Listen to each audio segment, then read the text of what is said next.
Seul stade à avoir accueilli 2 fois les Jeux Olympiques, le Coliseum de Los Angeles est un monument du sport mondial. C'est ici notamment que Carl Lewis a gagné 4 médailles d'or lors des JO de 1984. Il y a tellement d'histoires ici, c'est pour cela que nous l'appelons le plus grand stade du monde.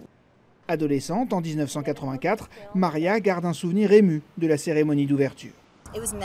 J'étais complètement absorbée, je me rappelle la regarder à la télévision. J'aurais vraiment aimé être là en personne. Elle pourra se rattraper en 2024 si Los Angeles organise les 33e Jeux Olympiques. Le Coliseum aura alors 101 ans. Il y avait un plan de rénovation indépendant de la candidature, mais il faudrait en faire plus, comme enlever les tribunes pour réinstaller une piste d'athlétisme si les épreuves ont lieu ici.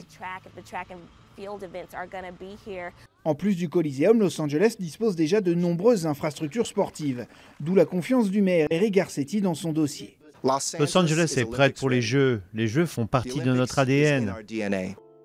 Cette annonce a eu lieu en présence de membres de NBC. La chaîne américaine paie près de 8 milliards de dollars au Comité international olympique pour la diffusion des Jeux, mais ce contrat pourrait en fait jouer contre la candidature de Los Angeles.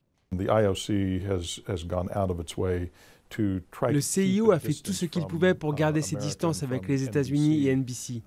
Il ne veut pas être perçu dans le reste du monde comme étant la solde de NBC, en choisissant la ville que NBC préfère, par exemple. Zew Jarolawski était conseiller municipal en 1984. Les Jeux avaient été bénéficiaires cette année-là. Pour arriver au même résultat en 2024, il ne veut pas que sa ville cède à tous les désirs du CIO. Il ne devrait pas obliger le contribuable à payer les éventuels dépassements de budget. D'autres structures peuvent porter ce fardeau, que ce soit l'État ou des consortiums privés. Une injection d'argent privé qui est d'ores et déjà prévue pour financer par exemple le village olympique à hauteur d'1 milliard de dollars.